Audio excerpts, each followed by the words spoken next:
How's it going, everyone? John here. Welcome back to the channel. If this is your first time here, I appreciate you stopping by. In today's video, I'm going to be talking about the pros and cons to the Xbox Series X and S, as well as the PlayStation 5, to kind of give you guys a little bit of a guidance onto which one maybe you should choose for this holiday. Now, if you're watching this past the holiday of 2020, you could still use this video. It might still be vital for you. But be sure to go ahead and take a look at the other content on the channel. That way you can see all the other type of videos that I've been posting, whether it's gaming stuff or streaming stuff. All right, so let's break it down. We're going to talk about the Xbox Series X. Let's talk about the pros and cons. So first things first, Game Pass. Game Pass Ultimate, over 100 games. Xbox Live, being able to play games on both the consoles and the PC.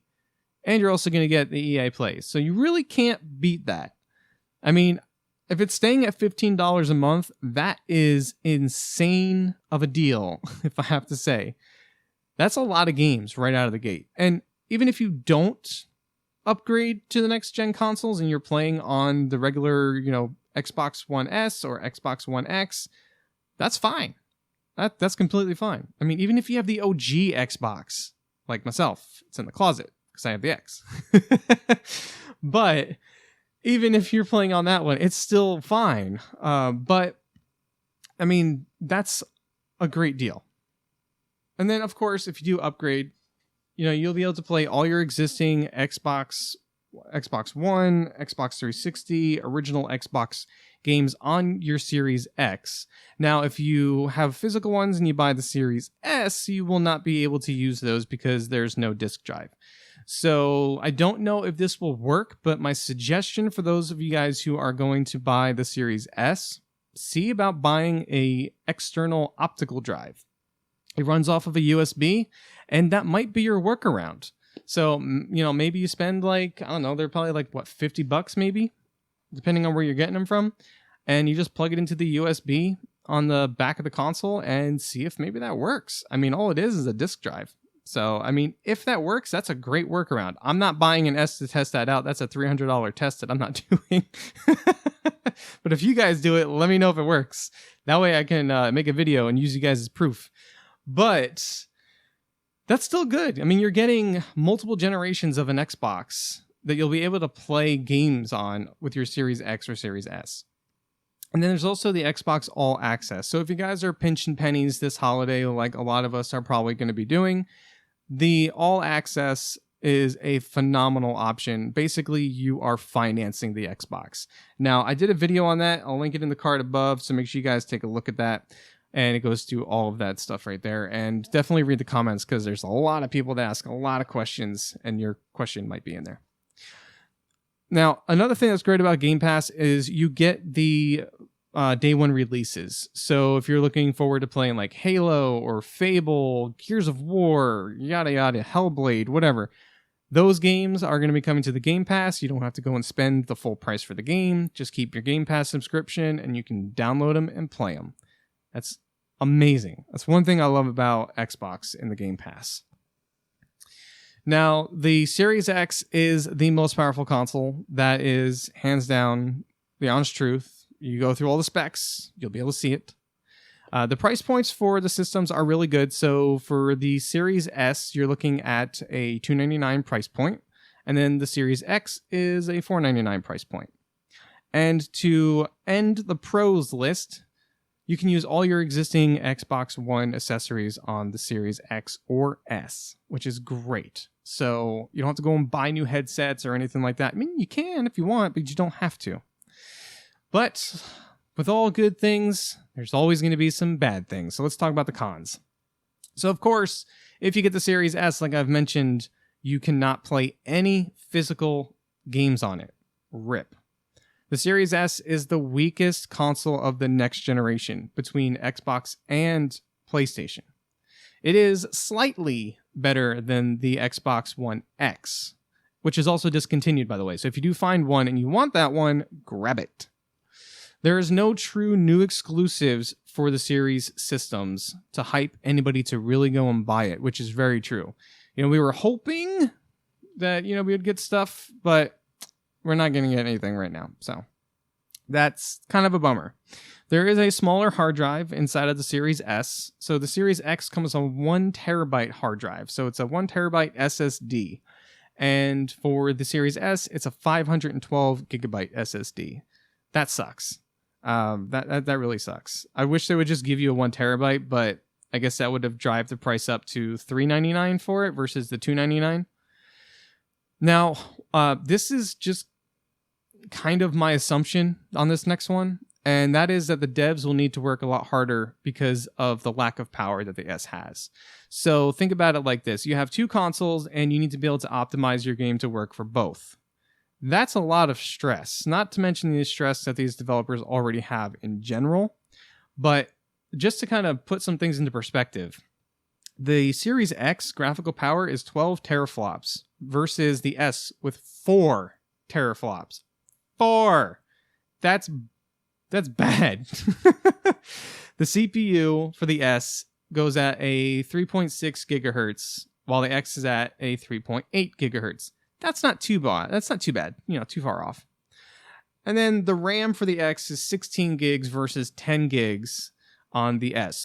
But let's go ahead and actually talk about the pros and cons for the PlayStation 5. So there's not a lot of pros and cons, and that could be a benefit or a negative to you. I don't know. But for the pros, both consoles have the exact same specs. There's just one comes with an optical drive and one does not. So it just kind of matters on, preference. Do you want all digital going into next gen, or do you want to have the optical drive? Now, that right there, I like. I like that there's no difference in terms of specs.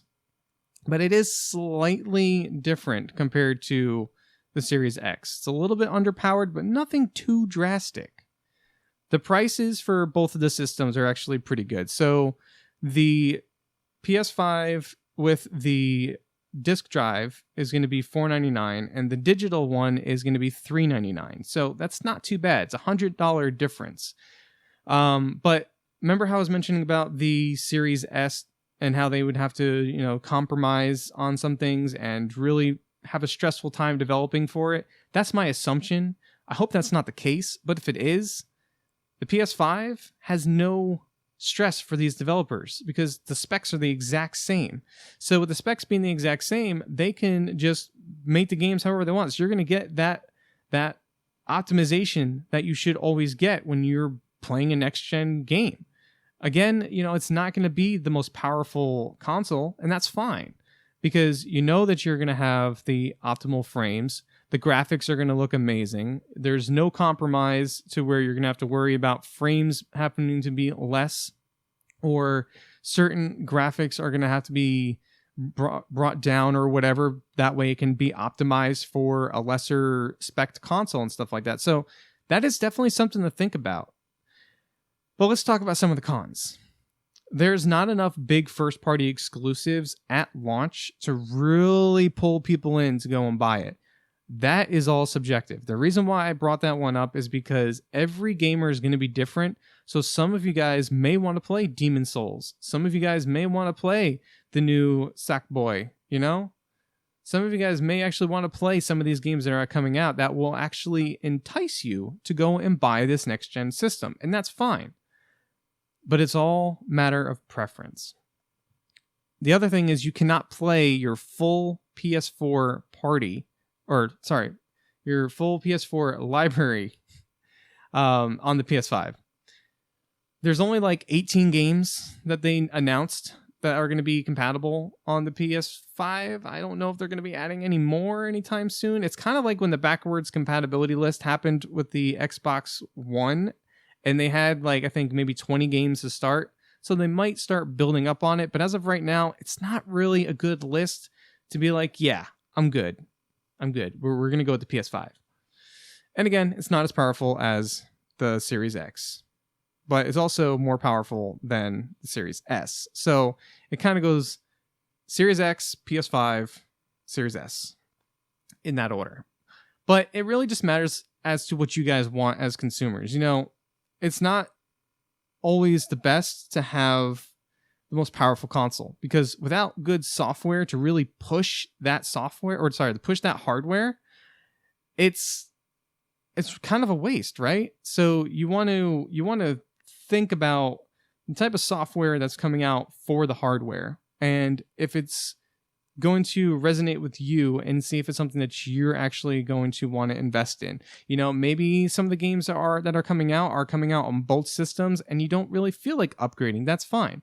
Or maybe there are some games that are exclusive to PS5 or to Xbox and you really want to play those games and you want to have that console. That's perfectly fine too.